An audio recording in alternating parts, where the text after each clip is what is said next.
He just sent you a play request for Operation Raccoon City. Well, Lucifer knows the good games to play, I guess. No, he's just a horrible person. It's almost as if he knows we're filming.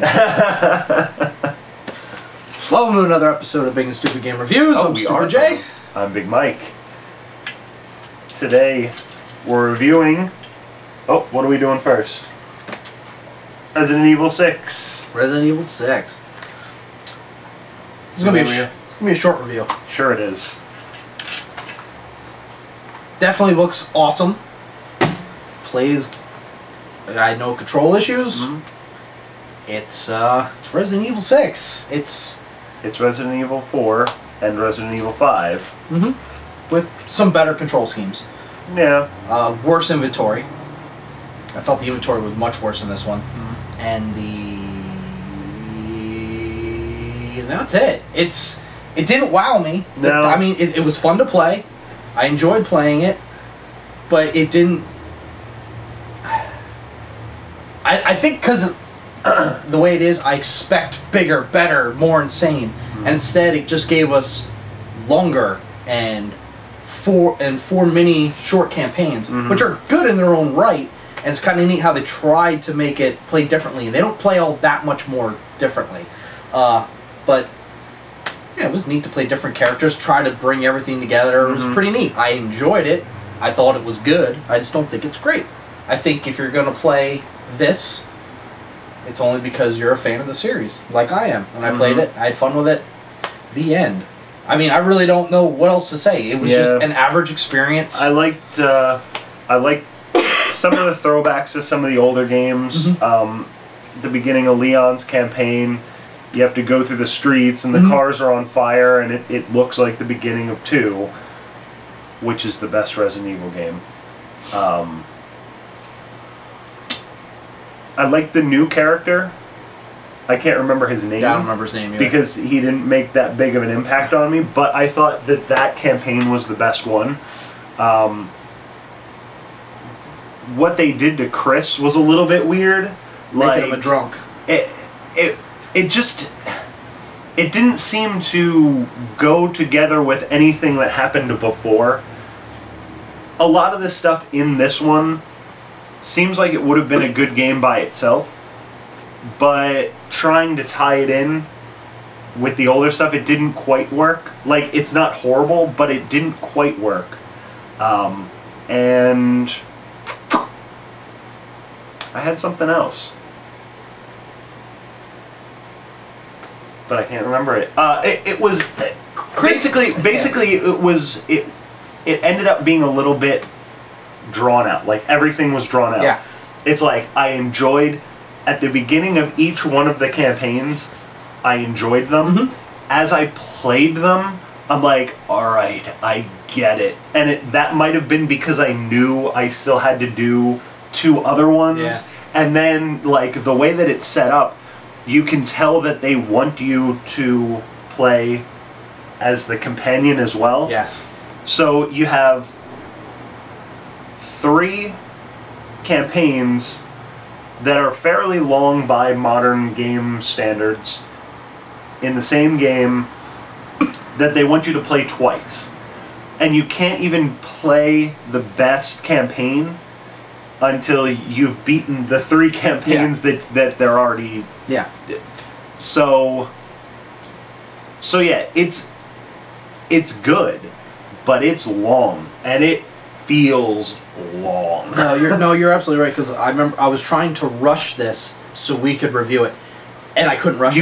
You can't rush it. And this brings on actually my biggest complaint. My only real complaint too is the save system is shit. I don't know if you remember there's some really big boss fights in this, like all Resident Evil games.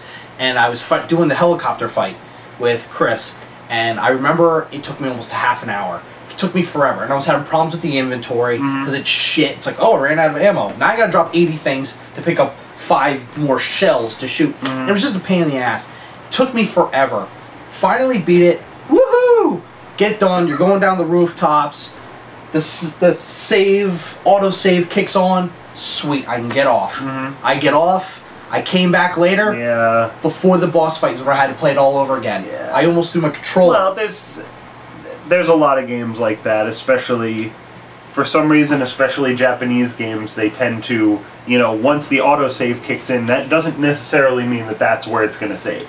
That's usually like a checkpoint. No, but that's usually 90% of modern gaming today. But basically, that's my biggest complaint. Because if you're going to play this, you have to play the whole chapter at a time. Yeah. And which means you're looking at investing an hour or more per sit. Yep. Which is fine. I like an hour-long chapter. That's great. But at the same time, I have a life. Yeah. And the only reason why I stopped after that boss fight is because I had to go to work. Yeah. I had shit to do. This isn't my job. This isn't your job. We got shit to do. So that was an unfortunate, side effect of that. But no, you're absolutely right. It does feel long and drawn out. It could have probably been shorter on every campaign, and I probably would have been a lot happier. Or they could have done like, I don't want to say Call of Duty thing, but like in Call of Duty, you're playing as a character for 2 chapters, and then you'll go to a different thing. If they would have tied them together instead of made them all their own campaign, it feels artificially long.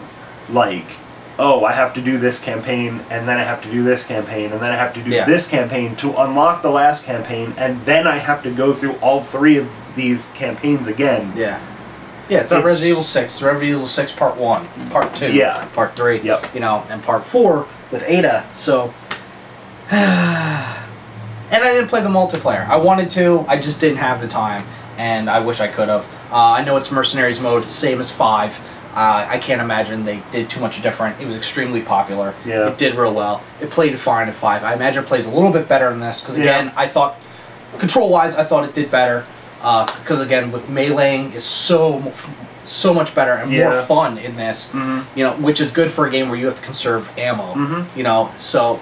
And I actually did play co-op online, and just like 5, 5 would have been horrible if I had to play it by myself. But I played it with someone, it was better. So I thought the AI was surprisingly good for your partner. Yeah, it's fine, but playing with an actual human, I wouldn't, I wouldn't randomly match on the internet, you want to get somebody that that has half a brain, because most of the people on playing video games don't, but yeah, so there it is. If you're looking for a time investment, and it is a good game, it doesn't have, it's not scary, it's not tense, like... I jumped a few times, but it was the cheap scares, it has scares, but it doesn't have the survival. It's not the creepiness. They've gone away from the survival, even though you do run out of ammo a lot more in this one than you have in 4 and 5, it's still not, I open a door and there's 4 zombies and I have literally 2 bullets from the old ones. So, but it's still a good game, and even despite all of it, I would say it's worth the $60. It's a good game, and you definitely get your money out of it as long as you like that sort of thing. I think it's good. I think it's totally worth your money. If you're new to the franchise, which I don't know why anyone would be new to the franchise by now. No. Other than if you're going to be new to it, I don't know if this is the best game to start with. Because they are good games. Yeah. And it probably is good to start from 2. I would probably skip 1. 1 is probably a clunky, horrible mess. It's clunky and horrible, but I would actually start with 4. If you're a modern gamer and you're new to the series, start with 4, because it's... I'm also thinking money saving wise. If you go cheap, start with 4, but you might even be able to get 5 used. 4 is downloadable on Live for like $15 or something. Okay, well there you go. So. That's probably a better way to start. If you love it, then keep going. Yeah. And then if you don't love it, then don't waste $60. This is definitely for the fans. Yeah. And I thought it was it's good a for fan that. thing. Yeah. So do I recommend? Absolutely. Yeah. Full price? I paid full price. It's 2 discs. Yeah. I definitely got my money's worth when it came to my time. Yep. And everything else. So, and I'm sure there's even more to be had with online playing with my friends, which I didn't get to do and whatnot. So there you go. There you go. It's worth it. I hate to admit it, because I didn't, I enjoyed playing it, but it felt like a chore. But, I mean, if I wasn't trying to push, I probably would have enjoyed it a lot more. But, yeah, it's a good game. It just is. There you go. Mike likes 2 games this whole year. There you go. Actually, you're going to be surprised because... We got more coming up. We got more reviews coming up. Of all the reviews we're doing, I think I liked them all. It just took until the last month of the year... That's when they save everything. ...to come out, for good games to come out that I liked. Alright, so there you go. Like us on Facebook and subscribe to our channel and like this video and leave comments. Do all the, do what you're on YouTube. You know what to do. Do it. Adios.